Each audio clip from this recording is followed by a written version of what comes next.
હું તમને વાત ઈ કરતો હતો કે પાણી વગરના મોતીને કોઈ ખરીદે નહીં, પાણી બેન વગરની તલવાર પાણી વગર હાલે નહીં. અને હવે સાંભળજો, પાણી બીને હઈકો કુદાવે ખરીદે કોણ? પાણી વગરના ઘોડાને કોઈ ખરીદે નહીં, કુદાવે નહીં. અને પાણી બીન દમ કેવો દામની ને કામકી.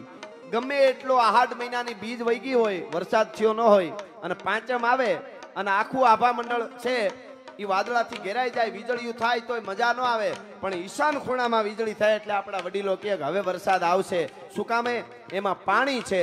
પાણી વગરની વીજળી એ કામની નથી, પણ ઈશાન ખૂણામાં જો વીજળી ઝબકે તો વરસાદ કેવો આવે? ગીગા બાપુ કહે છે, ગઈડા મસાડી વાદળા કાળા ધોબળા કંબારે જોકે દસ પોતા રાતે માથે મંદિરા તારા સાતો ઢીંગોરા પોરલા માથે માહાડી મટાણી જોડી એક તારા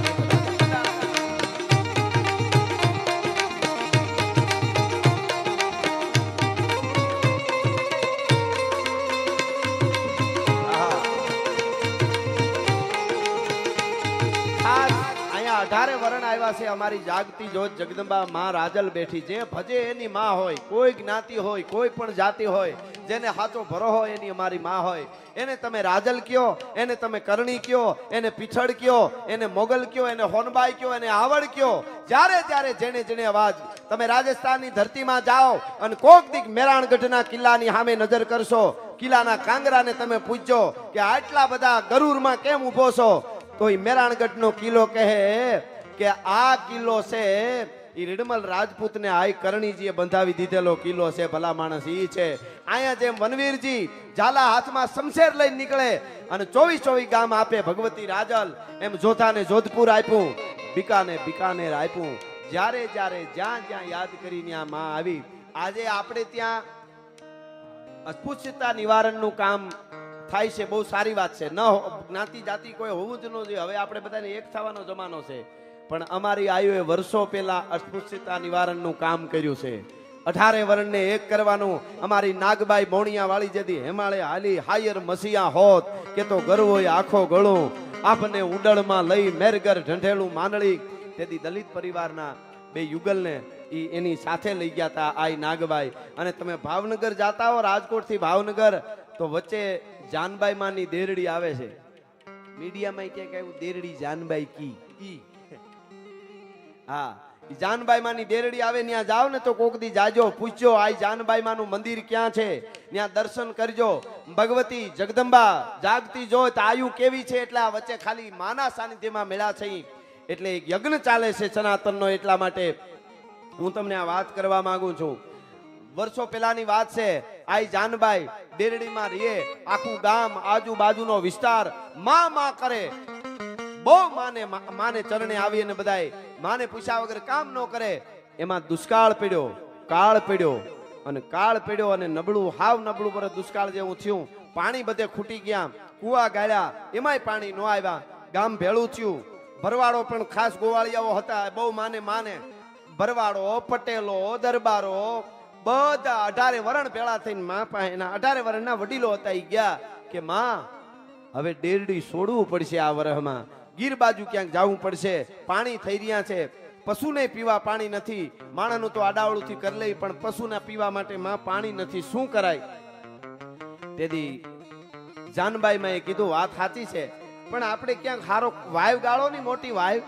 એટલે કીધું માડી કેટલી આજુબાજુના ગામ વાળા ગાળી હો ને ક્યાંય પાણી નું આવ્યું. આપણા ગામમાં એક નવી વાવ ગાળી, પાણીનું ટીપું નું આવ્યું. ભીની માટી નથી દેખાતી. માં કાળ પડ્યો, કુદરત રૂઠ્યો છે.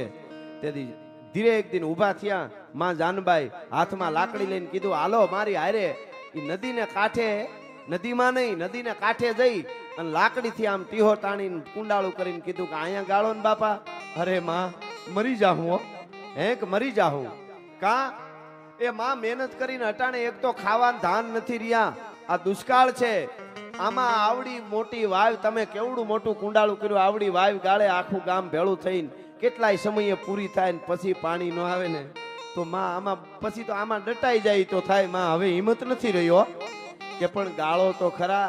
અરે પણ માં મહેનત કરશું નહીં આવે તો? અરે પણ તમે મહેનત તો કરો. કે પણ માં મહેનત માથે પડે તો અરે આવડ ક્યાં દુબળી છે, એકવાર ગાળો તો ખરા, ખબર પડે આવડ ક્યાં દુબળી છે. જાનબાઈ મેં કીધું કે આવડ ક્યાં દુબળી છે. ગામ વળગી ગયું શ્રદ્ધા અને ભાવથી. મિત્રો ટૂંકમાં કહું છું, ઈ વાવ ગાળી ચારે બાજુથી જે એના અમુક સ્તર સુધી વાયુ ગળાણી, ચારે બાજુથી પાણીના ભભૂકા છૂટ્યા. ગામ રાજી થઈ ગયું, બહુ રાજી થયું. જય હો જાનબાઈ માની જય હો, આવડ માની જય હો, જયકારા થયા. અને પછી આખા ગામને જાનબાઈ માએ ભેળું કરીને કીધું કે કોઈ પણ જ્ઞાતિ હોય, કોઈ પણ જાતિ હોય, બધાને આ કુવેથી ભેળા પાણી ભરવાનું. જ્ઞાતિ જાતિ વાદ વિવાદ કાંઈ હોવો નહીં. દલિત થી લઈ દરબાર સુધી બધાએ એક કુવે પાણી પીવા જોઈએ, ભરવા જોઈએ. તેથી બધાએ કીધું વાંધો નહીં, માનું વેણ કોઈ ઉથાપી શકે નહીં. એમાં બન્યું એવું, માતા માનો જાનબાઈ માનો દીકરો યુવાન ફાટલ, યુવાન દીકરો માંદો પીડ્યો. એ તો એની રીતે માંદા તો પડતા જ હોય બધા. માંદો પીડ્યો, બીમાર પીડ્યો. એ વખતે ઓહડિયા કર્યા પણ હાજો થાય નહીં. એમાં ભાઈ હેડીના ભાઈબંધો આરે ઘણા લોકો આરે ક્યાંક બેઠો હોય છે. કોકે કેવા વાળાએ કહી દીધું તું હાજો નહીં થા. કે કેમ? કે તારા ડોસીએ તારા માએ બધું અભડાવી માર્યું છે. આમ જો આખા ગામને બધા એક કુએ પાણી ભરે, દેવી પૂજકે ન્યા ભરે, દલિતે ન્યા ભરે, દરબારે ન્યા ભરે, બ્રાહ્મણે ન્યા ભરે, પટેલે ન્યા ભરે, ભરવાડે ન્યા ભરે. એટલે તું હાજો નહીં થા, તું મરી જાય. અને જે કાંઈ અમુક મતી છે ને એની રીતે મગજમાં આવી સમયે બેહી જતી હોય.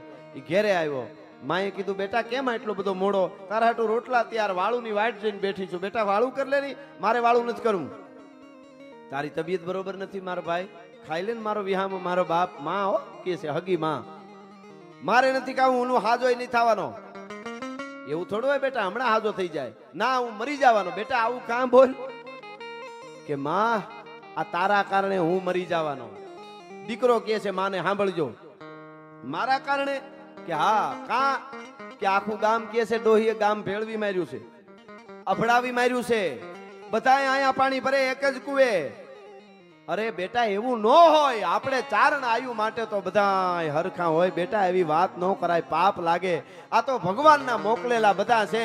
ભગવાન રામ સબરીના હેઠા બોર ખાતો હોય તો એ પરમાત્મા પરાત્પર બ્રહ્મ તે આપણને એવું કોણે શીખાડી દીધું? ઘડીક આવું કીધું, નહીં માં, હવે તારો દીકરો તારી સામે કહે છે તારે વાળું દેવું છે, મને ખાવડાવવું છે, ખાવા દેવું છે, તો સાંભળી લે માં, તો જ હું જમીશ, તો જ વાળું કરીશ. સવારમાં મને કુએ જવા દે, વાવે જવા દે. ભાલું લઈને બેહવાનો શું? અને જેનાથી અભડાઈ છે, આભેડસેટ લાગે છે, એ પાણી ભરવા માટે કુવામાં આવે ને ડગલું માંડે ને ભાલું પરવી દઉં. અરે બેટા તું શું બોલે? મારું મોત બગાડવું છે તારે? નહીં માં, તો હવે નથી ખાવું. જાઓ, આ તારો દીકરો તારા હામો બોલે છે. સવારમાં સૂરજ ઉગે અને કુવે જેનાથી આભડસેટ લાગે છે એ કોઈ પાણી ભરવા આવે ને ભાલું ન પરવી દઉં તો તારો દીકરો નહીં.